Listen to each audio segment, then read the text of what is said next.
Donc aujourd'hui, on a le plaisir d'accueillir trois intervenantes qui vont venir nous parler des politiques, des mesures et des fonds qui influencent le développement social. On a Madame Amélie Villette, qui est coordonnatrice opération veille et soutien stratégique, qui va venir nous parler, notre première intervenante. Ensuite, on a Stéphanie Milot, qui est la coordonnatrice du consortium en développement social de la Mauricie. Et on a Chantal Lalonde, qui est la directrice générale de la table des partenaires. Bonjour Chantal. Du développement social de la Naudière. Donc, sans plus tarder, je vais laisser la parole à Amélie, qui va venir vous parler de l'outil Tour d'horizon de l'OVSS. D'accord, merci beaucoup. Vous m'entendez bien? Oui, parfait. Donc, merci de m'inviter à nouveau dans ce webinaire. Je suis contente d'être parmi vous aujourd'hui. Puis, je suis contente qu'on puisse mettre encore en valeur l'outil qu'on a diffusé, c'était au mois de septembre dernier, qui a été créé donc par l'OVSS, Opération Veille et Soutien Stratégique, qui est une initiative partenariale, en fait, qui découle du collectif des partenaires en développement des communautés. Et dans le fond, l'intérêt de l'OSS, c'est de créer de la connaissance ou des outils de connaissance utiles aux acteurs du développement des collectivités. Puis, on se rendait compte dernièrement qu'il y avait une grande confusion concernant où en étaient les mesures qui soutiennent le développement des collectivités. Puis, dans le fond, on a voulu repérer au sein des différents ministères les différentes mesures et fonds qui soutiennent une action concertée, territoriale et collective. Donc, ça va vraiment au-delà du développement social. Mais on s'est donné comme mandat d'essayer d'aller fouiller au sein des différents ministères, c'est où en sont les fonds, ils sont reliés à quelle orientation, à quelle politique, à quel plan. Et ils visent quel acteur du développement en particulier. Donc, c'est vraiment le mandat qu'on s'est donné. Puis on s'est dit, dans un contexte où tout évolue aussi rapidement, c'est peut-être utile pour les acteurs qui prennent peut-être pas le temps de s'asseoir puis de faire cette recherche-là, d'avoir accès à cette information-là. Félicia, peut-être que je te laisserai mettre à l'écran, s'il te plaît, le schéma. Pas de problème.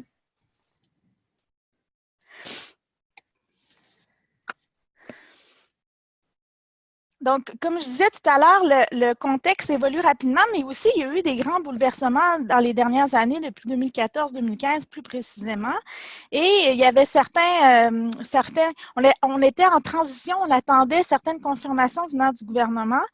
Donc, par exemple, c'était le cas des Alliances pour la solidarité qui avaient été mises en pause pendant une période. Donc, il y avait des plans et des actions qui étaient en jachère, je dirais. Puis là, maintenant, à la fin de l'ère du gouvernement libéral, on a eu les réponses à nos questions. Donc, c'est ce qu'on s'est donné comme mission, je vous disais, en septembre dernier, mais là, depuis, le gouvernement a changé. Il y aura encore des changements, probablement. Déjà, dans le nom des ministères, il y a eu des changements. Comme vous le savez, le ministère MAMO, c'est plus MAMO, c'est le ministère le MAMACH maintenant, le ministère des Affaires municipales et de l'Habitation. Puis il y a le ministère de l'Économie, de la Science et de l'Innovation, MESI, qui devient le ministère de l'Économie et de l'Innovation. Bref, il y a des petits changements, ça c'est les noms ministériels, ça ne change pas grand-chose, mais ça sera un exercice à refaire éventuellement parce que on peut présager encore des changements, des bouleversements dans les mesures qui soutiennent le développement des collectivités. Je dois vous dire que c'est vraiment pas seulement le développement social, mais vraiment les mesures qui soutiennent la concertation territoriale intersectorielle. La liste qu'on en a fait, en fait, les programmes qu'on en a fait, qu'on a répertoriés, c'est loin d'être exhaustif parce qu'on pourrait se rattacher à ça toutes les mesures plus sectorielles ou thématiques, mettons l'agroalimentaire, les politiques familiales, l'action communautaire en tant que telle. Nous, on a regardé vraiment concertation territoriale intersectorielle, puis il y a des opportunités aussi qui sont plus à d'autres échelles. Là, c'est l'échelle nationale, mais à des échelles régionales ou même locales. Donc, c'est les limites de ce type d'outils.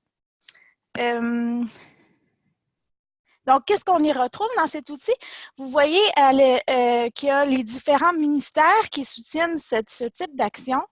Donc, le ministère du Travail, de l'Emploi, de la Solidarité, donc avec son nouveau plan d'action gouvernementale d'inclusion économique et participation sociale, ouf, je l'ai eu, qui soutient donc les alliances pour la solidarité qui se déploient en ce moment dans les différentes régions.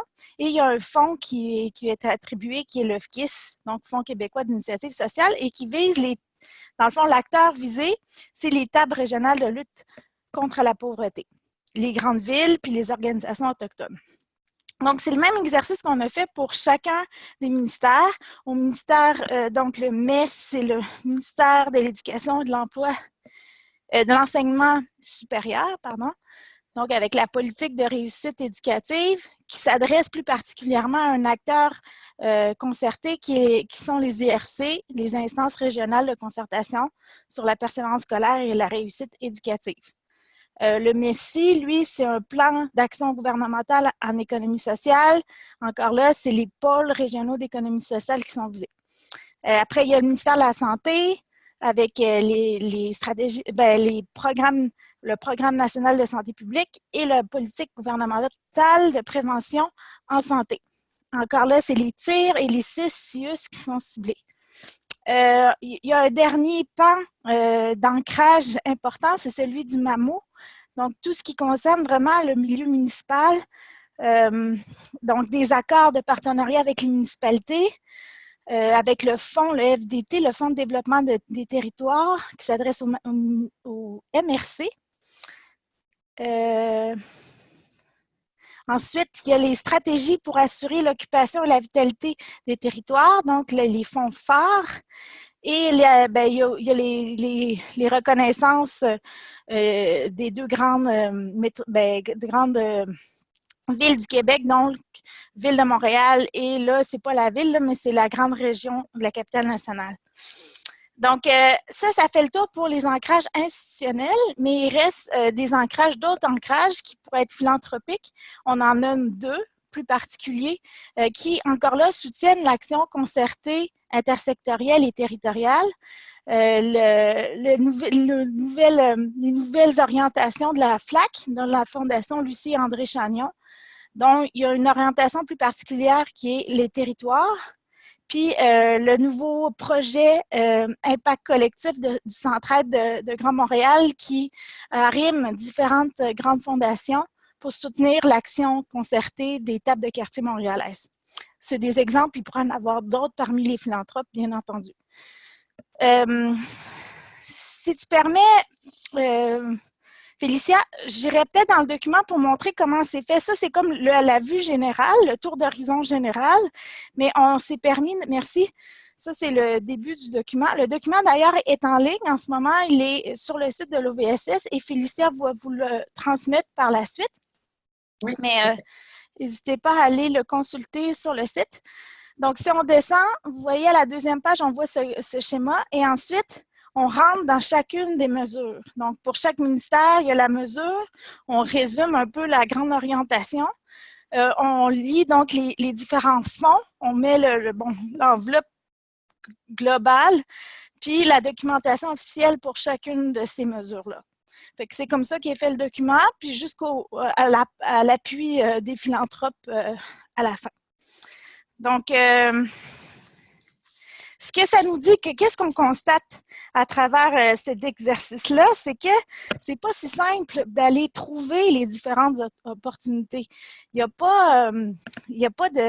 a une espèce d'éparpillement. Hein. Tu sais, le schéma, c'est ce que ça montre. Il y a un éparpillement des opportunités. Puis, donc, il y a aussi un certain manque de cohérence ou un manque de vision claire concernant le développement collectif ou le développement des collectivités. Donc, ce que ça nous dit, nous, c'est que c'est une lourde tâche pour les acteurs du développement collectif d'y voir clair. C'est pas facile d'avoir cette capacité à lire et à saisir les opportunités de développement. Donc, essayons de trouver des outils, des façons de s'informer puis d'être le plus à jour là-dessus. Parce que ça reste une capacité importante quand vient le moment de faire du développement collectif. Donc, nous autres, c'était vraiment la visée de cet outil-là. Bien sûr, il y a des particularités plus régionales ou locales qui fait en sorte que vous avez besoin d'avoir une lecture plus élargie, plus profonde, plus particulière. Je ne sais pas, Stéphanie, si tu veux partager, toi, tes commentaires ou d'autres. Tu as Oui, peut-être mais en des fait, questions complémentaires à ça, là. il y a Stéphanie Milot, coordonnatrice du consortium en développement social de la Mauricie, qui avait noté différents leviers pour la région. Donc, c'est rien d'exhaustif, encore une fois, mais c'était juste une façon là, de s'inspirer sur ce qu'on peut trouver d'autre. Mm-hmm. Ben, en fait, par rapport à ta présentation, Amélie, ça dresse vraiment un portrait intéressant, le travail que tu as fait là, pendant l'été. On l'a diffusé un peu en Mauricie, mais pas trop, parce que pour l'instant, en fait, la façon de procéder puis s'approprier cet outil-là, ça nous apparaît d'abord, on a un défi de se parler d'abord de nos enjeux régionaux puis territoriaux. Puis à partir de nos enjeux, ça devient plus facile de faire des arrimages puis d'essayer de voir, bon, ben c'est quoi les programmes, les mesures, les politiques à partir desquels on peut aller se coller. Fait que ça reste un outil vraiment intéressant sur lequel on peut se coller, s'inspirer. Ce que ça suppose, le travail qui est à faire présentement, c'est que dans le tableau que tu montres bien, moi, ce que je vois dans un premier temps, c'est qu'on voit qu'à la fois, il y a différents ministères qui ont sorti des politiques publiques avec des périodes de temps déterminées qui ne sont pas toujours les mêmes, mais qui sont quand même similaires, mais qui n'arrivent pas en même temps. Puis, certaines de ces politiques-là, le plan d'action n'est pas tout le temps tout de suite attaché. Donc, pour faire les arrimages puis voir c'est quoi nos meilleurs leviers financiers, ben en fait, on n'a pas le choix de travailler de manière continue puis de s'y approprier. Là, en ce moment, les politiques publiques sortent, ça pop-up de partout. Tu sais. C'est un défi en soi là, c'est un défi en soi de s'approprier tout ça. Puis, ça demande surtout de changer nos manières de faire. Tu sais, les organisations, ça fait longtemps qu'on attend après de l'argent public.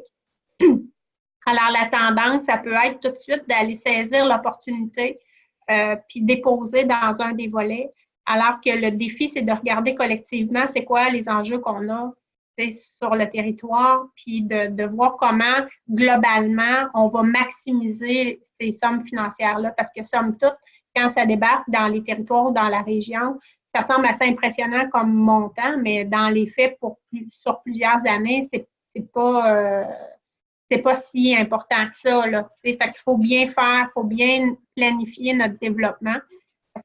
Ça passe par le collectif. Là, Félicia, je te laisse un peu me guider jusqu'où tu veux que je me lance. Mes premiers commentaires par rapport à la présentation d'Amélie, ça serait ceux-là.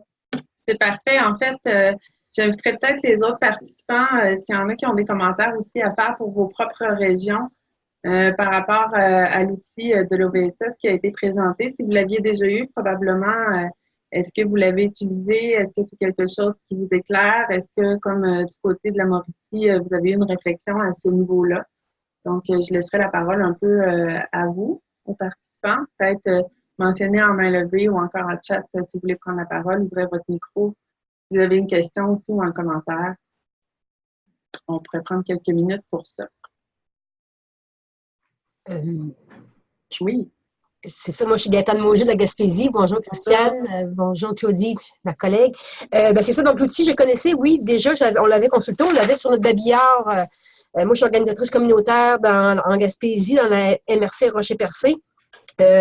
Effectivement, on l'avait déjà vu, comme je vous disais, c'est effectivement des financements qu'on connaissait, mais c'est le fun de l'avoir sous cette forme-là, effectivement.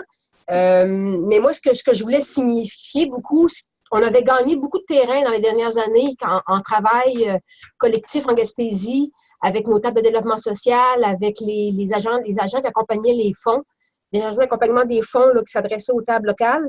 On avait fait des grandes avancées par rapport à l'harmonisation des fonds, où on avait justement réussi à négocier avec les différents fonds, le Québec Enfant, Avenir d'enfants, R2 et tout ça, l'Alliance. on avait réussi à négocier là, justement que les fonds s'adaptent bien aux besoins de la base. C'est ça, travailler en concertation locale. Et là, on perd du terrain.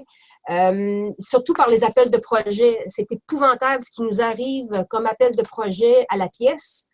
Et ça fait que c'est tout morcelé. On a la difficulté à travailler avec nos objectifs de table de concertation. Donc, ça, puis on n'a pas de pogne là-dessus. Là. Moi, j'en dénombre. À chaque semaine, il nous en arrive. Les milieux les plus organisés, évidemment, nous, on est dans une région très dévitalisée, donc on manque de monde pour accompagner nos partenaires locaux.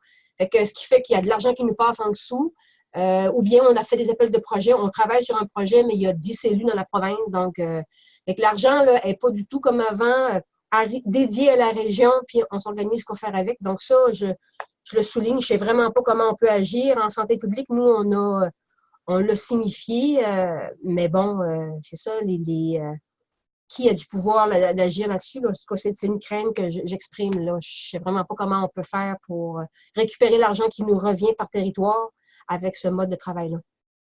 Il y a Mme Bordelot aussi dans le clavardage qui, je crois que c'est de la Mauricie, Mme Bordelot, je suis certaine. En tout cas, il considère qu'il y a le même constat également en regard aux appels de projet. Donc, c'est pas simplement en Gaspésie, possiblement que ça se passe comme ça. Je ne sais pas s'il y a d'autres échos du genre ou d'autres commentaires des participants à ajouter, ou si Amélie, tu as quelque chose à répondre aux commentaires de madame. Je compatis, là. Il y a pas, je trouve ça, c'est ce qu'on remarque aussi. On se dit, il y a tellement de... C'est ça, là, vous dites, il y a une multiplication des appels de projet. Comment on fait pour y voir clair? Puis est-ce que c'est les régions ou les structures les plus, justement, structurées qui sont capables de saisir ces opportunités-là? Donc, ça pose la question de l'équité. C'est préoccupant. Puis, est-ce qu'on aurait intérêt à créer du commun là-dedans, là, tu sais, justement, là, tu sais, donner accès à tous, en tout cas, bref. Okay. Je sens qu'il y a quelqu'un qui est en train de chatter. Oui, ben vas-y, Chantal, tout à fait. Je peux prendre la parole. Dans le fond, en fonction de ce que Stéphanie disait par rapport à l'arrimage entre les dates, tu sais, les dates, effectivement, des politiques, je vais vous présenter tantôt le tableau qu'on a fait dans la Naudière, là. Mais on en a vu un exemple assez concret, puis pourtant il est dans le même politique, dans le même plan d'action. Vous savez, dans le plan d'action gouvernemental pour l'inclusion économique et la participation sociale, là, pour le PAGIT, dans le cadre du FKIS, il y a un montant d'argent qui est dédié à la sécurité alimentaire. Un montant quand même appréciable là, par année, et qui vient du ministère du Travail, de l'Emploi et de la Solidarité sociale, mais qui est géré par le ministère de la Santé et des Services sociaux. C'est eux autres qui sont en charge un peu de ça. Et le ministère de la Santé voulait que l'argent soit dépensé avant le 31 mars de cette année, 2019. Et nous, dans le cadre de l'Alliance, on est en train justement de vouloir faire un peu ce que Gaétane racontait, d'avoir vraiment un portrait des sommes disponibles pour justement favoriser des effets leviers. Dans le fond, on va essayer d'arrimer des fonds le plus qu'on peut pour pouvoir soutenir les territoires. Une chance qu'on est organisé en l'Alliance, une chance qu'on s'organise à l'échelle des territoires pas mal. Mais tout ça pour dire qu'il y avait vraiment une intention de faire sortir cet argent-là dans le 31 mars. Mais on est intervenu.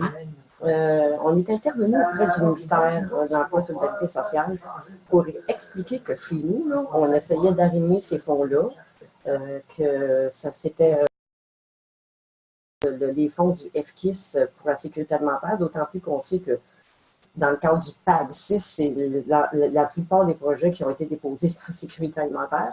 Et puis on a réussi finalement à faire retarder d'une année ces montants d'argent-là. Dans le fond, le ministère a accepté de repousser au 31 mars 2020 pour lui permettre d'arrimer tout ça. Fait que dans le fond, je pense qu'il ne faut pas avoir peur d'oser. Je comprends que c'est une petite initiative parmi tant d'autres, mais d'avoir osé le faire, ben, en tout cas, ça nous a porté tout, nous autres, chez nous. Voilà. Merci, Chantal. Félicia. Et il y aurait deux questions. Il y a Madame Claudie Thibault qui aurait une question et Madame Marilyn a levé la main aussi. Oui, donc Claudie, tu peux prendre la parole? Oui, bonjour. Donc, c'est ça, je suis en Gaspésie. Je travaille pour le réseau régional de développement social gaspésien. Puis, justement, par rapport à ce que Gaétane a dit, puis les stratégies que nous, on essaie de mettre en place en Gaspésie pour justement favoriser une harmonisation des fonds, je serais vraiment intéressée, je ne sais pas si ça s'est déjà fait dans le cadre d'échanges au sein du RQDS, mais à connaître c'est quoi les stratégies qui ont été développées par les autres régions pour favoriser l'harmonisation des fonds, parce que, bon, chaque région a son mode de fonctionnement quand même particulier, ses couleurs, mais ça serait intéressant de s'inspirer des pratiques régionales pour savoir comment vous faites là, ailleurs pour justement favoriser cette harmonisation-là. Donc voilà, c'est une suggestion. Je ne sais pas, peut-être juste avant qu'on prenne la question de Marilyn, si Chantal et Christiane peuvent répondre au niveau du RQDS, il y a des éléments comme ça qui ont été faits. Je ne sais pas si l'une de vous pourrait répondre.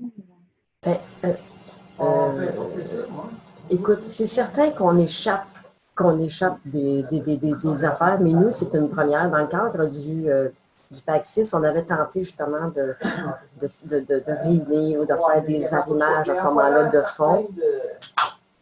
Excusez-moi. J'ai un chum qui a une conférence en arrière de moi. Là. En tout cas, ça donne mal aujourd'hui. Et puis, on n'avait pas réussi. Les seuls petits moments, les petites choses qu'on avait réussi, c'était de faciliter de remplir les formulaires à ce moment-là pour quelqu'un qui faisait une demande à ce moment-là à Québec en forme, à Libre d'enfants, à Réunir Réussir, puis au PAC 6. Et là, on veut éviter ça. On n'est pas capable de faire un pool d'argent comme ça s'est fait peut-être dans le Cosmos ou même en Gaspésie-les-Îles à l'époque. On ne s'enlignera pas vers quelque chose de même, mais il y a vraiment une intention où, vous allez voir dans le tableau que j'ai fait tantôt, là, on essaie de réunir la plupart des acteurs qui sont en lien avec ces politiques-là. On essaie de les réunir dans la concertation pour favoriser justement l'ouverture et la souplesse pour dire, attendez une minute, on va essayer de faire ça ensemble. Ça ne change rien là, que c'est au gouvernement, là, que ça n'aura pas une intervention nécessairement au national, mais au moins que les acteurs régionaux, que ce soit le MAPAC ou autre, qui soient autour de la table pour nous permettre cette souplesse-là. Est-ce que ça répondait un peu à ta question, Puis au niveau du RQDS, je sais qu'il y a les arrimages. Christiane, est-ce que c'est ça pour le chantier? Non, je voulais pas parler des arrimages, je voulais réagir à la question de Claudie à l'effet de savoir si ça avait déjà été fait, mais à chaque année, on fait un portrait des démarches régionales en développement social. Cette année, puis on y met un angle particulier selon les préoccupations des démarches. Par exemple, il y a des années, c'était les liens avec les centres de santé. Il y a d'autres années, c'était sur les modes de financement des démarches. Cette année, on veut justement pour le mois de mai, l'activité du mois de mai, là, oui, excusez, l'activité du mois de mai, tout simplement. On veut mettre un angle particulier sur le suivi avec le plan de lutte contre la pauvreté. Et donc, on pourrait ajouter là, cette préoccupation-là dans les demandes qui vont être faites à chacune des démarches. Donc, je l'ai bien pris en note, Claudie. On va prendre l'intervention de Marilyn et ensuite de Stéphanie, puis après, on va passer à l'autre présentation de Chantal. Donc, Marilyn. Oui. Bonjour, moi je travaille pour le TIR-SHV du Centre du Québec pour le plan d'action régional et j'avais le goût de vous partager une démarche en cours sur le territoire qui concerne l'alimentation, c'est-à-dire que j'ai réalisé un tableau un peu comme celui de l'OVSS que la dame nous a présenté, mais vraiment en regard de l'alimentation. Puis ce qu'on a fait, c'est qu'au sein de la TIR, on a vite énoncé « Hey, on travaille vraiment de manière désorganisée, ça n'a aucun bon sens. » Donc, on a provoqué une rencontre entre tous les responsables de démarches, de financement, de politique, de fonds qui concernent l'alimentation. Là, une tempête de neige a gagné sur nous, on n'a pas pu la faire, mais ceci dit, c'est notre premier pas pour être beaucoup plus cohérent sur le territoire dans tout ce qui s'en vient. Puis justement, nous aussi, on est comme excédés des appels de projets incessants, désorganisés, où il y a beaucoup d'appelés et puis d'élus, et peu d'élus, là. Effectivement. On avait un commentaire de Stéphanie, je crois. Oui, et puis il y a aussi un message dans le chat de Madame Gaëtane Mauger. Oui. Si on le lit après, peut-être. Oui, on va prendre Stéphanie, puis ensuite on pourra lire le commentaire. OK. Ben, dans la pratique en Mauricie, en fait, ce qu'on pense faire, en Mauricie, on travaille aussi, on est mandataire dans le cadre du PAGIEPS. Ce qui fait que dans le cadre du PAGIEPS, ce qui est planifié, c'est de faire des arrimages avec les autres fonds. C'est prévu dans notre mandat, fait que c'est sûr qu'on s'y intéresse de près. Fait à partir du document que Amélie a produit, en fait, puis à partir des enjeux qui sont prioritaires chez nous, l'exercice qu'on a commencé à faire, c'est d'identifier, en fait, les sources potentielles de financement. Les différentes politiques, on les met aussi, on les a fait aussi jouer parce qu'on en voit certaines, mais dans le document, on ne voit rien par rapport à la question de l'habitation, par exemple. Ça, c'est un enjeu chez nous, la question du logement social et communautaire. Et un des enjeux que nous, on identifie aussi. Puis la question d'intégration des nouveaux arrivants là, qui vient du ministère aussi du Midi. Comme pratique, en fait, ce qu'on s'apprête à faire, c'est que dans un premier temps, à partir de la veille, on fait une fiche thématique sur chacun de nos enjeux régionaux. Puis à l'intérieur de cette fiche-là, on a identifié des leviers potentiels de financement. Puis là, des fois, la fondation, comme par exemple la fondation McConnell, elle n'est pas présente sur le tableau d'Amélie en ce moment. On voit la fondation Chagnon, on voit les Centraides, mais la fondation McConnell, c'est une fondation qui intervient aussi au niveau des systèmes alimentaires durables. Ça peut être intéressant. Dans le cadre de la sécurité alimentaire. Puis elle intervient aussi, elle a un fonds aussi qui s'appelle de réconciliation. Nous, on a la particularité à Mauricie d'avoir 30% des Autochtones du Québec qui habitent le haut de la Mauricie. Fait que ça, c'est un des fonds, c'est toujours à considérer avec le territoire. Fait que des fiches thématiques, à partir des fiches thématiques, par exemple, le logement, l'éducation, qui sont les sources, où sont les sources potentielles de financement qui sont identifiées là-dedans. Puis après ça, on va faire une rencontre là, en mars ou en avril avec aussi les partenaires régionaux, puis certains acteurs locaux comme Lionel est là, les anciens agents ruraux, là, Lionel, Isabelle, vont être invités pour qu'on essaie de regarder ensemble qu'est-ce qu'on peut faire. Parce que ce qu'on se rend compte, c'est que les appels de projet, des fois, ils sont lancés par nos partenaires aussi. De concertation sectorielle. Si on pense aux saines habitudes de vie ou en tout cas qui travaillent quand même un peu plus près avec Québec en forme, ben, il y a quand même un fonds qui s'appelle 100 degrés qui est là disponible, qui fait des appels de projet. En réussite éducative, la CREM fait des appels de projet selon quand elle a de l'argent ou pas. La concertation sectorielle en agriculture le fait aussi. Le PEDAM. Fait que c'est de regarder d'abord aussi entre nous, se sensibiliser à cette réalité-là, là, que tout le monde le fait. Et le CIUS le fait aussi récemment dans un fonds de prévention, promotion de la santé. Fait que c'est inspirant la démarche de la Naudière quand Chantal a dit qu'eux, chez eux, ils ont retardé en disant, écoutez, là, de sortir des plans puis sortir de l'argent au 31 mars. Ça ne marche pas, le délai est trop court, on n'est pas capable de se concerter quand on fait ça, bien ça peut être inspirant pour ne serait-ce de faire attention sur quoi on a un petit peu plus de prise, dans le fond, de dire attention aux appels de projet, là, on va essayer de se faire une tête, tout le monde ensemble, sur c'est quoi nos enjeux, puis vers quoi on devrait intervenir. Ça, c'est une chose, mais ça suppose vraiment de changer les pratiques de chacune des organisations, puis de travailler moins par secteur. Mais je pense que les gens, on se connaît en développement, puis les gens sont intéressants. Fait que de faire une rencontre entre nous, ça va être intéressant.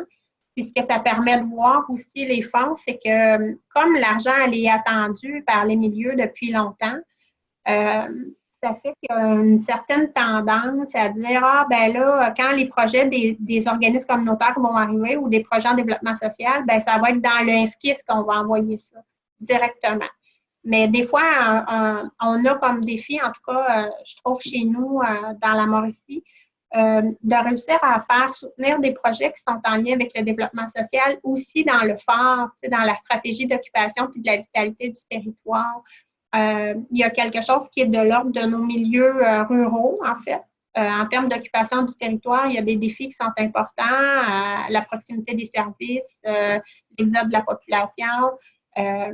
Ça, c'est des choses qui doivent être prises en compte aussi dans la stratégie du phare. Puis, c'est pas parce qu'un projet a une connotation sociale ou qui est porté plus par un organisme communautaire que ça ne peut pas aller dans d'autres fonds puis que ça doit être réservé dans le cadre du FKIS.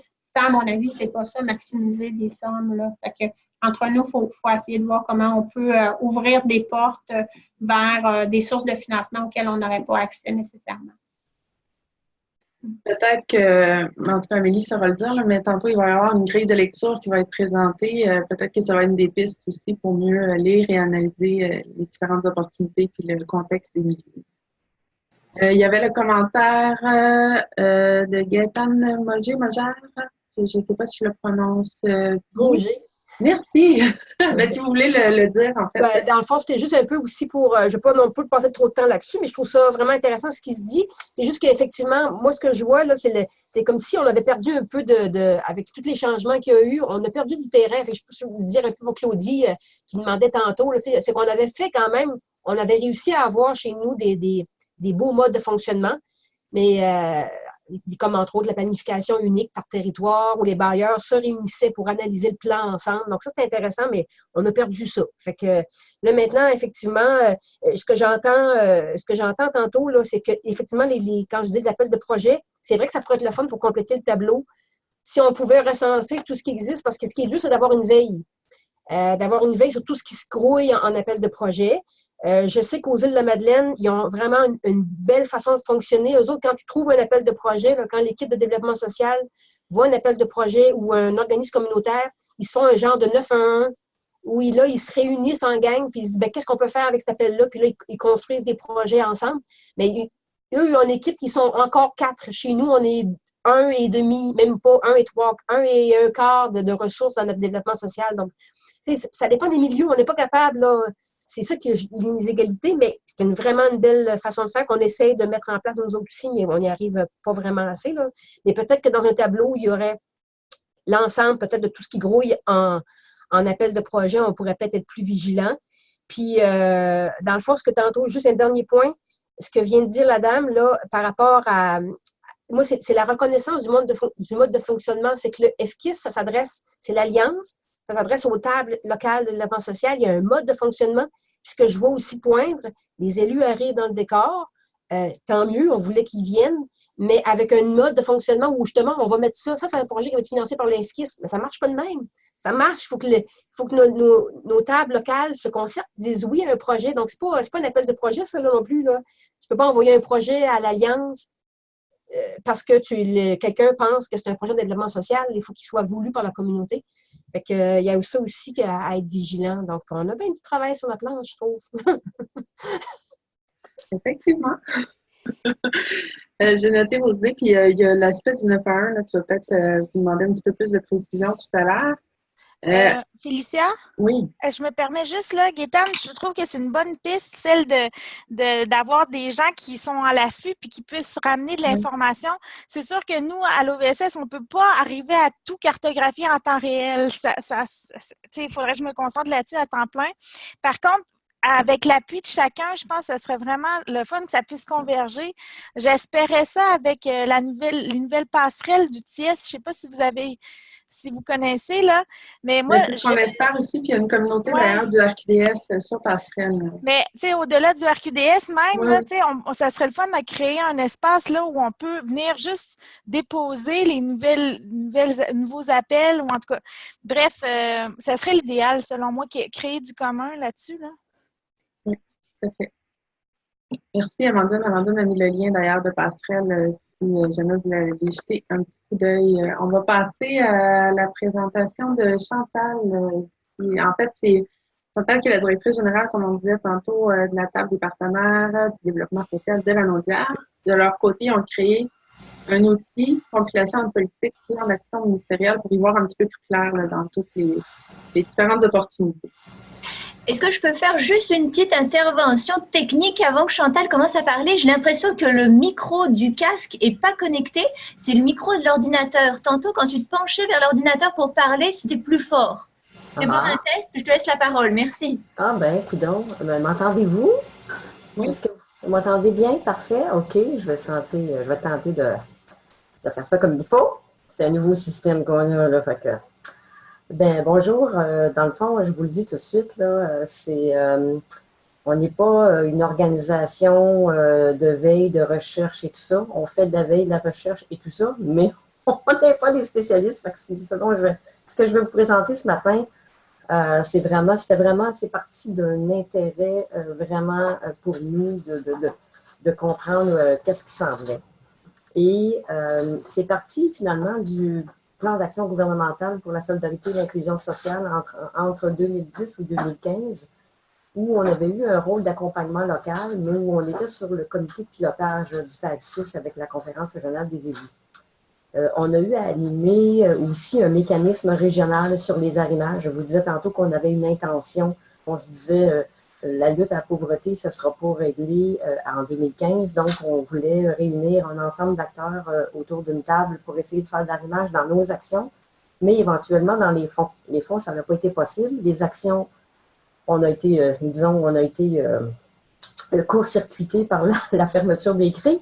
Mais finalement, ça s'est relancé quand même un peu après.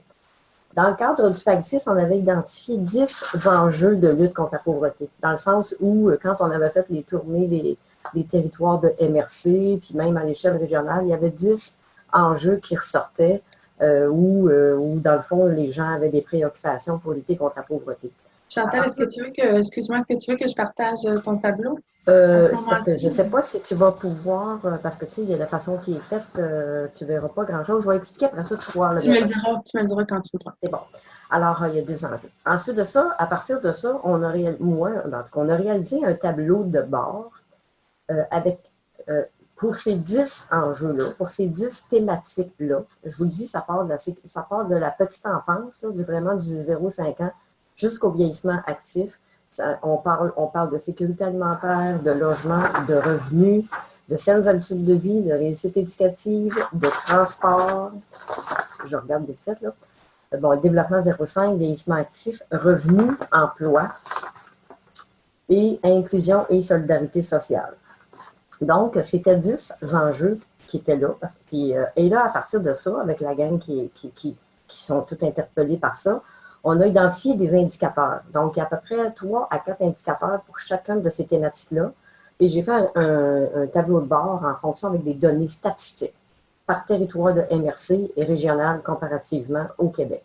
Donc, ça, on a fait ça. Puis, on s'était dit, à chaque 5 ans, on va suivre l'évolution de ce tableau-là pour voir est-ce que ça empire, est-ce que ça s'améliore, etc. Entre-temps, ce tableau de bord-là, il était fait à peu près en 2014-2015. Entre-temps, là, il y a eu plein de consultations sur différentes politiques. Hein. On les a vues passer, plan de lutte à la pauvreté. Il n'y a pas eu de consultation sur la prévention santé, en tout cas, réussite éducative, bioalimentaire. Il y en a eu. Il y a eu les consultations dans le cadre du FOR chez nous. Alors, on a été quand même assez... on a participé à ces affaires-là, la stratégie d'habitation. On a participé à tout ça. Et puis, en même temps, on a été pas mal impliqués pour pouvoir, finalement, contribuer à faire des propositions et des recommandations. Donc, parallèlement à ça, nous, on est beaucoup intéressés aussi par les 4 dimensions du développement durable. Pas juste le développement social, mais on se dit qu'il y a tout le temps des interactions, la culture, l'environnement, l'économie. Donc, on avait toujours ça en tête. Finalement, ce que ça m'a donné quand les politiques sont sorties une à une, je me suis dit, je pense que ça vaudrait la peine de faire un tableau qui, encore là, avec ces 10 thématiques-là, Moi, j'en ai ajouté une 11e qui est la concertation intersectorielle, la concertation, dans le fond, qui travaille sur chacun de ces enjeux-là. Et j'ai épluché une dizaine de politiques. Au début, je n'avais pas épluché une dizaine, je l'avais regardé à peu près 4-5 qui touchaient plus le développement social, mais les autres politiques n'étaient pas sorties non plus, mais qui épluchaient ça. J'avais aussi identifié les priorités du phare de l'Anaudière, donc on avait contribué, mais il y avait des priorités qui touchaient le développement social. Fait que j'ai commencé à faire un tableau, puis dans le fond, c'est bien simple. Oui, tu peux y aller, Félicia. Si vous avez partie gauche, un au-dessus de l'autre, c'est les thématiques donc, qui apparaissent. Et ce que vous voyez dans le haut, ce sont les politiques ou les stratégies ou les plans d'action, en tout cas, qui sont ressortis. Et là, je les ai épluchés une à une. Puis je vous le dis, c'est pas exhaustif, là. Puis ben, je pense que j'ai pas mal ramassé tout ce qu'il y avait, mais j'ai juste surtout mis les moyens qu'on trouvait dans ces politiques-là. Je n'ai pas associé, bon, je le sais que la sécurité alimentaire, dans le plan gouvernemental de prévention à santé, c'est la saine alimentation, c'est l'article 3.1 de la politique. Puis dans le cadre du palier de sécurité alimentaire, c'est le 13.1. Je n'ai pas mis les numéros d'articles, mais j'ai mis les moyens où le gouvernement dit voici dans quoi on veut investir. Il n'y a pas de montant d'argent, comme vous voyez, puis il n'y a pas de date de quand est-ce que ça va être utilisable, un appel de projet ou autre. Il y a encore des affaires qui sortent. Là, ce matin, je voyais des trucs qui s'en viennent pour le NADA et tout ça. Mais en tout cas, tout ça pour vous dire que pour nous, c'est. Puis là, moi, je participe à l'Alliance. Je vous ai dit tantôt, autour de l'Alliance, on a tenté de réunir des organisations qui sont assez en lien avec ces politiques-là. Et on va tenter de se servir de ce tableau-là pour voir comment on peut s'assurer de faire des arrimages. Parce qu'à l'heure actuelle, dans l'Alliance, on a un comité régional. Il va y avoir une partie pour des projets régionaux, une partie du FKIS pour des projets régionaux. Dans chacun des territoires de MRC, à l'heure actuelle, il y a eu une consultation sur la mécanique de la priorisation d'enjeux et l'appel de projets. Et chaque démarche, chaque territoire de MRC, on en a 6, vont entamer une démarche de priorisation, d'identification d'enjeux, même aller vers un plan de développement intégré. Et on va essayer de voir si chacune de ces politiques-là ou chacun de ces moyens-là peut venir soutenir les territoires quand ils auront identifié leurs enjeux ou leurs priorités. C'est assez large, hein, je vous dis, là, ce que j'ai écrit là-dedans, là, dans le logement. Je vous donne juste un exemple. Il y a rien que dans le PAGIEF, bon, oui, on parle du 3000 unités de logements qu'on veut ramener à chaque année. Malheureusement, on n'a pas eu d'informations sur le programme Accès-Logis. C'est bien vous de dire 3000 unités, mais le programme Accès-Logis va être amélioré parce qu'à l'heure actuelle, c'est pas évident de développer des projets. Il y a tout l'accompagnement aussi qui est dans la question du logement, l'accompagnement pour aider les locataires, là, finalement, qui sont dans ces projets de logement-là, qui ont des problèmes de santé mentale à un moment donné, qui pourraient avoir des besoins d'accompagnement ou de référence. Mais il y a aussi des éléments comme conditions d'hébergement pour l'itinérance, politique sur la qualité de l'air et les normes de contamination des bâtiments résidentiels causés par les moisissures. Ce n'est pas juste le logement social, c'est vraiment d'autres éléments. Il y aurait peut-être, je ne sais même pas si j'ai mis programme d'accès à la propriété. Je ne sais pas s'il est dans un programme, une politique. S'il n'est pas là, c'est parce que je n'ai pas analysé cette politique-là.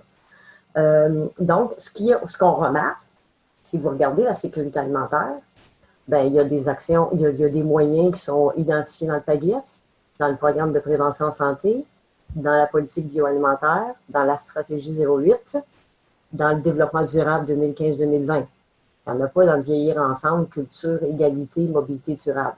Et si tu vas dans une autre page, je regarde les saines habitudes de vie. Exemple des saines habitudes de vie, ben, c'est pas nécessairement identifié dans le PAGIEF, ça va probablement ressortir dans le FKIS, mais on voit que dans le programme de prévention en santé, il est là, dans la réussite éducative, il est là, dans la politique bioalimentaire, il est là. Ensuite de ça, vous voyez, moi, dans la stratégie 08, moi, j'ai calculé que des saines habitudes de vie, c'est le dépistage des troubles de la vue aux élèves préscolaires. Ça, c'est écrit dans la stratégie 08. Mobilité durable, bien, naturellement, la route verte, le cyclable, etc. L'égalité, la gestion du poids par rapport à ça, c'est l'égalité, vous savez, c'est en lien avec les conditions féminines surtout. Ensuite de ça, développement durable, consommation responsable. Et vous avez le vieillir ensemble où il y a plusieurs éléments là-dedans. Donc, il y a des fois, c'est ça qui est, de différentes politiques qui touchent à un thème. Puis mon objectif, c'était de voir, si on a un projet pour les aînés, où c'est qu'on peut aller le chercher? Si on a quelque chose au niveau, ma part, c'est sûr qu'il faut qu'il soit là quand on parle de saines habitudes de vie puis dans la sécurité alimentaire. C'est sûr que nous, dans la Naudière, on est assez organisés. C'est ça que je voulais dire tantôt, Stéphanie, quand tu disais qu'on a dit justement au ministère, hey, pouvez-vous retarder là, votre appel de projet pour la sécurité alimentaire le 31 mars? C'est pas que c'était trop vite, c'était parce que justement, à l'heure actuelle, on a des projets régionaux associés avec du local qui sont en test. Et on ne peut pas dire, regarde, maintenant, si je te donne 100 000 $ sur ton projet en test, es-tu prête à... On l'a-tu testé avant de savoir si c'est bon? On est en test, on trouvait que c'était trop vite que l'argent arrive. C'est pas parce qu'on n'était pas organisé, c'est parce qu'on justement, on est trop organisé. On a un comité régional en sécurité alimentaire qui est connecté directement avec la TIR sur les saines habitudes de vie. Et c'est toute une décision ensemble qu'on a pris pour pouvoir repousser ça. Parce qu'à l'heure actuelle, il y a des projets qui sont testés, puis on s'est dit, Caroline, il faut que cet argent-là soit disponible quand les tests vont être finis pour voir si ça peut venir aider. Donc, c'était un peu l'exercice. Je vous dis, au départ, c'était vraiment juste pour moi, pour la Naudière, que je l'avais fait. On avait 4 politiques à peu près, plus le phare. Et puis, à un moment donné, quand j'ai commencé à parler de ça, soit à Amélie de l'OVSS ou au RQDS ou je ne sais pas quoi, là, j'ai commencé à ajouter d'autres politiques là-dedans. J'ai enlevé le phare parce que là, il était trop orienté sur nos priorités de la Naudière. Mais je me disais, chacun pourrait utiliser ce tableau-là et ajouter sa colonne pour le phare chez eux pour dire c'est quoi qui est disponible. Et voilà, c'est tout. C'est super, merci beaucoup Chantal. Puis on a des gens qui commentent par rapport à ta présentation. Mon Dieu. Amandine, je vais te laisser y aller, c'est mon téléphone. Oui. Parfait. Donc, le premier commentaire, c'est Madame Marie-Chantal Bouchard qui dit que ce serait intéressant d'y ajouter les détails avec le lien et de le mettre en ligne et pour que tout le monde puisse le compléter. Après, nous avons un autre message de Madame Marie-Chantal Bouchard. Est-ce que nous aurions à la fin de la présentation une liste des liens ou est-ce qu'il faut les copier à chaque fois? Donc là, certainement qu'il y aura un courriel général d'envoyer. Donc, même chose, Madame Marilyn demande si on peut avoir le document. Un commentaire, bravo, c'est un beau travail de Madame Gaëtane. Parfait. Oui, c'est ça. Donc, ça fait le tour. Donc, oui, inquiétez-vous pas, on va tous vous envoyer les documents par la suite. Ça, c'est certain. De même que l'enregistrement du webinaire, le document de la Naudière et le tableau de l'OVSS. Et si vous avez d'autres éléments que vous aimeriez partager à ce niveau-là, Amandine a transféré tantôt le lien de la communauté de Passerelle. Ça peut être un bel endroit aussi où déposer vos propres outils si vous en avez. Merci beaucoup, Chantal. On se rend compte qu'il y a énormément d'opportunités qui descendent. C'est difficile de faire le tri là-dedans puis de se faire une tête. Est-ce qu'avant qu'on passe à la dernière présentation, qui est la grille de lecture que l'OVSS propose, vous auriez des questions que vous aimeriez par rapport au groupe ou encore des commentaires? Oui, Stéphanie Milo qui demande si c'est possible de faire du pouce dessus. Qu'est-ce que tu veux dire, Stéphanie? En fait, je trouve que la particularité, tu sais, quand il y a des documents qui nous arrivent là, comme ça, oui. Tu sais, mettons, Chantal, vous avez fait un bout, c'est vraiment super. Je vois qu'avec l'info qu'on a, je pourrais en ajouter dedans, tu sais. Puis c'était la limite aussi avec l'outil de la passerelle, dans le sens où j'aurais eu des choses à ajouter, mais dans une forme PDF, on ne peut pas le faire. Fait que, est-ce qu'on peut imaginer qu'avec le RQDS, mettons, on peut construire quelque chose en commun ou à un endroit où l'OVSS a les documents dans une forme Word qui peut être bonifié au fur et à mesure, tu sais, puis être mis à jour, fait que ça deviendrait comme un travail collectif. Je ne sais pas, Chantal, qu'est-ce qu'elle en pense, ça, mais parce que sinon, on recommence tout le temps un peu. Non, c'est ça. J'ai aucun problème à le rendre disponible puis que vous y ajoutez des choses, un peu comme Marie-Chantal proposait tantôt. La belle Marie-Chantal, merci beaucoup pour l'affaire, mais d'aller ajouter des détails et tout ça, moi t'avouer qu'à l'heure actuelle, mon temps, il est pas mal plein. Je dis ça à Marie, j'ose lui dire sur mon conseil d'administration. Mais je pense que chacun, les liens pour les politiques, ça, oui, c'est facile à faire. On pourrait même les mettre, tu sais, dans la ligne du haut, là, où ce qu'ils sont. Je voulais quand même attirer votre attention que l'égalité, ça se termine bientôt quand même, mais enfin. Mais oui, ça, c'est faisable. Puis moi, je pense qu'on pourrait ajouter des éléments là-dedans. Mais si, Chantal, tu es ouverte à cette opportunité-là, à cette possibilité-là, peut-être que tu pourrais me transmettre ton document de travail. Il y a Marilyn qui mentionne sur Drive, c'est facilitant. Effectivement, c'est Drive, en fait, ça permet qu'on fasse chacun des modifications, qu'on sait qui les a faites, puis ça se refait en temps réel. Ça devient comme un outil vraiment dynamique. Là. Oui. Donc, je pourrais transférer le lien de ça, je pourrais le transférer dans Drive, puis vous le mettre en même temps que les autres documents pour que ça devienne un outil de travail commun. Parfait. C'est ouvert à ça, on va pouvoir y aller comme ça. Parfait. Est-ce que vous aviez d'autres interrogations, questions, commentaires avant qu'on passe à la dernière intervention? Ou encore, si vous voulez, il sera toujours temps là, après de continuer les échanges. Oui. Mais il y avait juste un commentaire dans le chat de M. Arsenault qui disait que donc, ce serait intéressant d'avoir des mises à jour de l'outil, que c'était un gros travail à faire. Poser une question, je ne sais pas s'il veut développer ou ajouter des choses. Monsieur Arsenault, vous pouvez prendre la parole si vous le souhaitez. Oui, je pense que les dernières interventions ont répondu à ma question en autant que l'information soit accessible et que l'outil soit évolutif. Je vois qu'il y a des appels à projets régulièrement. Ça fait que c'est sûr que collectivement, si on fait une veille stratégique, à ce moment-là, il n'y a pas grand-chose qui peut nous échapper. À ce moment-là, je pense que c'est en ayant accès à un groupe, ça va être merveilleux. On va pouvoir se servir de ça comme outil dans chacune de nos régions respectives. C'est bien. On va essayer de mettre ça en place. Merveilleux. Merci. Super. Donc, je vais...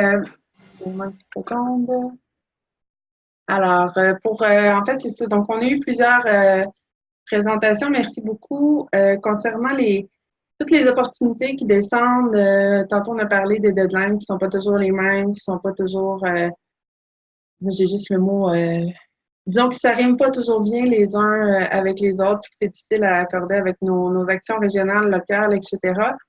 Mais pour y voir un peu plus clair, pour nous aider à analyser nos contextes, puis essayer de voir qu'est-ce qui s'adapte pour notre milieu, puis pour peut-être, pourquoi pas, devenir des créateurs d'opportunités au lieu de toujours attendre qu'il y ait des opportunités qui se descendre jusque nous. Mais le VSS, en collaboration avec Cominagir, a créé une grille de lecture pour nous aider à comprendre un peu mieux notre contexte. Donc, je vais laisser Amélie présenter cet outil-là qui va peut-être nous donner des chances de mieux comprendre ce qui se passe autour de nous. Merci, Félicia, tu l'as bien présenté. En fait, c'est ça, c'est que l'impression que ça donne quand on regarde des schémas comme ceux-là, tu sais, à regarder les opportunités, on a l'impression qu'on est là à attendre puis que les opportunités nous tombent dessus ou qu'on réussisse à les capter. Mais dans la réalité, c'est sûr que vous avez vos propres capacités à développer des opportunités puis à créer donc des occasions de développement. Puis ça aussi, c'est lié à votre contexte particulier. Donc, si on a à développer notre capacité de lecture de l'environnement plus global, bien, il y a aussi une capacité à développer une lecture plus spécifique, particulière à son milieu. Donc, on s'est dit, bien, pour compléter ce genre d'exercice-là plus global, ça serait le fun d'en créer un autre outil pour se mettre au fait des transformations qui ont lieu à l'échelle de votre territoire. Puis de voir si c'est un apport positif ou négatif au renforcement de l'action et de vos capacités d'agir. Donc, dans cette vision-là, tu peux peut-être partager le lien, s'il te plaît, le mettre en ligne, c'est-à-dire à l'écran, la grille. C'est un petit outil là, qui mériterait d'être peut-être à bonifier. Tout ça, là, on l'a testé à Arima un peu plus tôt cette année. Les gens ont eu un atelier puis ont pu le compléter. Là, on ne le fera pas ensemble. On ne vous demandera pas de compléter ça maintenant, mais c'est quelque chose qui pourrait être utile peut-être dans votre milieu, à le faire avec vos partenaires ou entre collègues aussi, là. Est-ce que vous voyez bien l'outil? Non, c'est pas l'outil qu'on voit. On voit ton drive. Oh, vous ne voyez pas un petit instant. On recommence.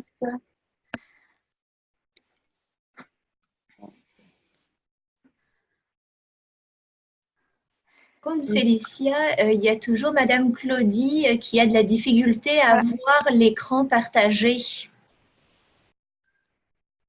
OK. Ben, Amandine, je vais t'envoyer le lien. Tu pourras peut-être lui envoyer pour qu'elle puisse le regarder de son côté. Est-ce que là, vous voyez bien la grille de lecture? Oui. Super. Alors, donc, cette grille de lecture, ça fait le tour de certains critères ou certains éléments auxquels il faut porter attention pour développer notre capacité de lecture dans notre propre milieu. Donc, la présence de ressources professionnelles, est-ce que c'est en transformation? Oui, non, je ne le sais pas. Puis si je ne le sais pas, ben qu'est-ce que je vais faire pour être au courant? Puis est-ce que c'est un apport plutôt positif, plutôt neutre, plutôt négatif en ce moment? Puis bien sûr, il y a des précisions, il y a toutes sortes de particularités, là. Donc, où on en est par rapport à ça, par rapport à l'accès à des ressources financières adaptées à nos besoins dans notre propre milieu. Si tu veux avancer un peu, Félicia, le niveau d'engagement des partenaires, la présence de réseaux d'influence de partenaires stratégiques, la reconnaissance de l'objet ou de l'enjeu traité par la démarche concertée. Encore là, on avance. La reconnaissance de nos démarches concertées auprès des élus, notamment, l'articulation entre les différentes démarches, entre les différentes concertations, puis ensuite, tout ce qui concerne les acquis de l'agir ensemble. Donc, encore là, il pourra en avoir d'autres, des éléments particuliers, mais c'est de voir si ces éléments-là, on est au fait, êtes-vous au fait, si c'est quelque chose qui est en transformation, qui évolue, puis c'est plutôt négatif, neutre ou positif en ce moment. Puis on peut miser là-dessus pour développer des opportunités. Donc, c'est vraiment pour un outil de lecture pour développer vos capacités à lire votre propre milieu. Puis on pense que de le faire de façon collective, peut-être avec votre monde, pour voir où se situent les gens par rapport à ça, ça peut être aussi intéressant. Donc, vraiment à vous de voir si ça vous semble pertinent à utiliser dans votre propre milieu, puis à voir si ça peut donc vous aider comme levier de développement. C'est pas mal ça que j'avais à dire. Merci beaucoup. Donc, on a des commentaires, entre autres, de Gaëtan de la Gaspésie qui dit que c'est très pertinent pour leur équipe de développement social. Je ne sais pas si c'était concernant l'outil de lecture en particulier ou l'ensemble de l'œuvre, mais donc ça semble intéressant. J'aimerais savoir, puis là je vous laisse un peu la parole, est-ce que ce genre d'outil-là, vous pensez, là on l'a vu rapidement, il va tout vous être envoyé, c'est certain, mais on comprend que c'est, comme Amélie l'a dit, un outil pour essayer d'analyser, de voir notre contexte, c'est quoi nos forces, c'est quoi nos priorités, etc. Est-ce que c'est un genre d'outil qui pourrait être bénéfique pour vos milieux? Ou est-ce que vous avez déjà des outils du genre, peut-être? Je peux peut-être continuer. Oui. Vu que j'ai ça, bien, effectivement, moi, je trouve ça vraiment, je le trouve simple. C'est que chez nous, il arrive vraiment, là, c'est des questions, des bonnes questions à se poser. On est en processus de planification, on est en attente, justement, de l'alliance. On ne sait pas comment on va débarquer dans notre MRC. Donc, on est vraiment dans un brouhaha. Puis, je trouve ça vraiment le fun, là, à propos, c'est simple. Demain, j'ai une rencontre d'équipe. Je pense que je vais l'essayer avec l'équipe ça va nous aider à se cadrer puis voir peut-être où est-ce qu'il faut qu'on travaille plus là, pour question de reconnaissance et tout ça. Là. Mais vraiment intéressant. Merci. Puis, est-ce que dans les autres milieux, c'est le genre d'outil, dans les autres régions, c'est le genre d'outil qui pourrait être pertinent pour vous aider à y voir un peu plus clair? Là. Tantôt, on s'est parlé de peut-être prendre un document Drive qu'on remplit tout le monde ensemble. Ah. Oui, on a Mme Marie-Chantal qui dit que c'est très pertinent, que ça pourrait aider à la réflexion puis qu'elle présenterait au CLDS de Joliette. C'est super. Victoria qui souhaite s'inspirer de ces outils pour faire une mise à jour des priorités et des opportunités sur l'île de Montréal. Génial. Il y a Jacinthe Marcoux de la BTB qui mentionne, qui mentionne qu'il y a un outil d'aide à la prise de décision pour une prise en compte des personnes en situation de pauvreté. Je ne sais pas, Mme Marcoux, si vous aimeriez en glisser un petit mot. Oui. Comment je fais? Comme ça. Merci. Ben oui, j'ai mis la main sur un outil qui a été fabriqué, qui a été fait par la table d'action contre l'appauvrissement de l'Estrie. Ça fait quand même un petit bout que je l'ai. Je ne sais pas si vous voyez, là, c'est 3 petits documents comme ça. Il y a une synthèse, il y a l'outil d'animation, puis il est principalement destiné aux municipalités, justement. Fait que quand on est à aller animer quelque chose avec eux, en collaboration avec eux, bien, ça peut être intéressant pour eux, un petit outil comme ça qui est vraiment bien fait, qui est très accessible. Est-ce que ce serait possible de nous le partager? Il faut l'acheter. Ah, il faut l'acheter. Bon, ben le lien peut-être. C'est une copie papier. Oui, pas de problème. Mais si vous voulez nous envoyer le lien, comme ça, on pourra le mentionner aux gens qui sont intéressés. Absolument. Super. Chantal, je pense que tu voulais mentionner quelque chose aussi. Ah! Oui. Excuse-moi, Chantal, on ne t'entend pas. J'ai ouvert ton micro. Ah, Vas-y. J'étais en train d'écrire. J'ai suivi la formation d'Arriva. Merci de l'avoir représentée. Amélie, je ne m'en souvenais plus. Pas que j'avais suivi, je me souvenais d'avoir suivi la formation, mais je ne me souvenais plus de cet outil-là. Et je l'ai rempli. Là, je viens d'envoyer un message à mon collègue Martin. Martin, je te le dis, tu vas voir, formation Arriva en arrière de mon bureau. Tu iras la voir parce que je me disais, on va la ressortir. Moi, je trouvais que notre région était bien. J'avais une belle lecture de notre région. Je trouvais que notre région était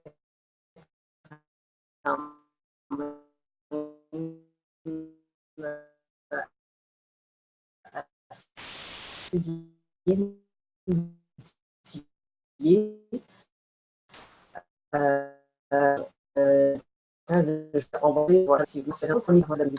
Effectivement. Est-ce qu'il y avait d'autres commentaires par rapport à l'outil grille de lecture ou des gens qui ont des outils similaires dans la région? Ben, moi, j'aimerais ça savoir, c'est pas nécessairement par rapport à l'outil grille de lecture, mais j'aimerais savoir, tantôt on a parlé du drive commun, etc. Est-ce que dans vos régions, vous avez des stratégies pour vous tenir au courant des différentes opportunités qui arrivent? Est-ce que vous avez des sortes de veilles collectives? Comment est-ce que vous fonctionnez dans vos régions par rapport à ça? Oui, il y a Mme Claudie Thibault qui a levé la main. Oui, Claudie, tu peux y aller. Bien, en fait, nous, on en est à réfléchir à un outil plus efficace justement pour se partager, pour faire une veille commune puis se partager différents outils. On pensait se créer peut-être un calendrier sur Drive partagé pour pouvoir voir dans le temps quelles sont les opportunités de financement qui s'en viennent. Donc, ça serait comme visuellement, on pourrait le voir dans le temps. Mais c'est pas encore développé. C'est un outil qu'on aimerait développer. Mais sinon, ce qu'on utilise, ben, c'est l'infolettre. Infolette, les réseaux sociaux, mais on n'a pas d'autres outils communs. Voilà, fait que, mais l'idée d'un calendrier partagé, puis je soumets ça parce que je me disais peut-être que sur Passerelle ou à l'échelle nationale, parce que dans le fond, les opportunités qu'on va voir en région vont être sûrement les mêmes dans la Naudière puis en Mauricie. Fait que si on avait un calendrier partagé au niveau national, ça pourrait être intéressant de voir, OK, bon, il y a une date limite qui arrive le 31 mars pour tel appel de projet. Donc ça pourrait peut-être nous aider à voir en temps réel là, quelles sont les différentes opportunités. Oui. Effectivement, parce que pour ce qui est des outils comme, je ne sais pas si c'est la même chose de votre côté, mais infolette ou médias sociaux, les jours passent, puis il y a d'autres nouvelles qui arrivent, puis il n'y a pas de traces nécessairement qui restent, malheureusement, puis c'est difficile des fois de s'y retrouver. Je ne sais pas s'il y a d'autres régions qui ont commencé à réfléchir à des outils du genre ou d'autres formats. Je pense, par exemple, à la Mauricie, Stéphanie, je ne sais pas, ou autre région. À la Mauricie, on est dans le ici et maintenant. Oui, hein, c'est ça. Et on respire. Fait que je dirais que oui, c'est la prochaine étape, là. Et, puis avec la discussion d'aujourd'hui, entre autres, les 2 outils qui nous sont proposés, puis même celui pour la participation des personnes en situation de pauvreté, c'est pertinent. Ça tombe à point pour nous. Fait qu'un outil, je dirais, le webinaire d'aujourd'hui, c'est un outil en soi là, pour se partager l'information. Puis avec les acteurs de la région là, qui sont présents au webinaire d'aujourd'hui, puis d'autres, on va pouvoir poursuivre la réflexion, là, puis construire un outil ou faire du pouce plutôt sur les outils qui sont présents aujourd'hui. Il ne faut pas recommencer, comme on disait tantôt, toujours à partir du début, là, mais peut-être essayer de grossir un document tout le monde ensemble. Parfait. C'est ce qu'on va tenter de faire. Moi, j'invite Félicia, peut-être qu'on en parle avec Joël du TIES là, pour voir comment on peut passerelle peut être mis à profit là-dedans. Là. Ouais. On verra, là, on s'en reparlera. Ouais. Il y a Mme Gaëtan qui aurait quelque chose à... Ben, dans le fond, tout ce que je disais tantôt, le modèle des îles de la Madeleine, là, c'est sûr que maintenant, on a acquis là, on se connaît plus les territoires entre nous, on se parle, on jase souvent. Le modèle des îles, on a entendu parler, comme je vous disais, le petit comité 911, mais je ne pourrais pas vous donner dans les détails, mais ce serait peut-être le fun d'effectivement de les contacter là, pour bien comprendre comment ils fonctionnent. Je sais que l'équipe, là, quand ils voient quelque chose passer, ils se réunissent, là, puis ils réunissent plein de partenaires, d'organismes communautaires, institutions, puis ils essaient de monter des projets collectifs communs. Là. Donc, ça sera documenté. Mais je sais que nous, on l'a souvent dit, si on avait plus de sous, déjà de mettre quelqu'un, partager peut-être une ressource de veille, ça serait intéressant, là, quand les sous arriveront un jour. Donc, ça pourrait être ça, une ressource de veille pour l'ensemble des MRC qui pourraient avoir ça comme travail, d'éplucher tout ce qui se passe, puis les appels, puis qu'on puisse là, vraiment être sûr d'en profiter. Mais ça ne nous donne pas plus de temps pour écrire des projets, des appels de projets. Là, non, mais ça libère du temps de recherche, par contre. Oui. Peut-être que ça ne donne pas plus de temps, mais ça libère un petit peu. Oui. Est-ce qu'il y avait d'autres commentaires, interventions? N'hésitez pas, c'est vraiment le temps. C'était la dernière intervention qu'on avait, donc c'est l'occasion de mentionner vos outils que vous avez dans vos régions. Sinon, comme je disais, nous, on va partager tous les documents qu'on a eus, puis on va peut-être, en parler aux gens de Passerelle pour voir s'il y a quelque chose à faire de leur côté. Sinon, avec l'outil que Chantal Delanaudière accepte de mettre en commun, on va peut-être se faire une base avec ça, voir qu'est-ce qui peut émerger de tout ça. Je vous laisse la parole encore pour la fin. Ça va? Qu'on va-tu faire? Bon, ben, c'est ce qui conclut dans ce cas-là le webinaire d'aujourd'hui. Je vous remercie beaucoup d'avoir été présents. On a fait ça d'une belle façon. Merci. Je pense qu'il y a eu des échanges très intéressants. Merci beaucoup à Amélie de l'OVSS, Stéphanie du Consortium en Mauricie et Chantal à la table des partenaires de la Naudière pour vos participations. Puis merci à tout le monde d'avoir pris part à l'échange. Avant de quitter, je vous laisse dans l'espace de clavardage le lien pour un tout petit sondage. Je vous promets qu'il dure 2 minutes à remplir. C'est juste pour nous permettre de voir si ça vous... qu'on puisse... Oh, je cherche Isabelle. Donc, en fait, juste à cliquer sur le petit sondage, s'il vous plaît, pour répondre. C'est des petites questions, c'est anonyme. On ne saura pas qui a répondu, simplement pour savoir si les webinaires du RPS vous aident un peu. C'est l'objectif, donc on souhaite que ça vous aide. Alors, je vous remercie, tout le monde. Merci. Je vous laisse passer une très belle journée. Merci beaucoup. Merci. Merci. Bye-bye. Bye-bye. Bye.